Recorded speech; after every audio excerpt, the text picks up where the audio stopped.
গল্পটা রহস্যপুর নামের এক গ্রামে, যেখানে হঠাৎই ভয়ে পরিবেশ তৈরি হয়েছে।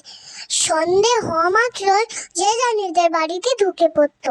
কেউ কাউকে যতই ডাকুক না কেন, যতই মিনতি করুক, কেউ নিজের বাড়ির দরজা খুলতো না। এমনকি তারা আপনজনকেও ডাকলেও তারা দরজা খুলতো না। একদিন ওই গ্রামের শহর থেকে আর পরিবার ছুটি কাটাতে নিজেদের বাড়িতে এলো। তাদের আর সন্তান ছিল, নাম হলো গুলু। যেমন তার নাম তেমনি তাকে দেখতে আসা মাত্রই কোথায় গ্রাম জুড়ে সে দুষ্টুমি কেন্দ্র। কিন্তু শোনা মাত্র যেই না সবাই নিজের নিজের বাড়িতে ঢুকে দরজা বন্ধ করে দিল, গোলু তখন চিন্তায় পড়ল। কারণ শহরে তো তাই অনেক লোভের মানুষদের খেলার জায়গার টিভি পড়ার অভ্যেস হয়েছে।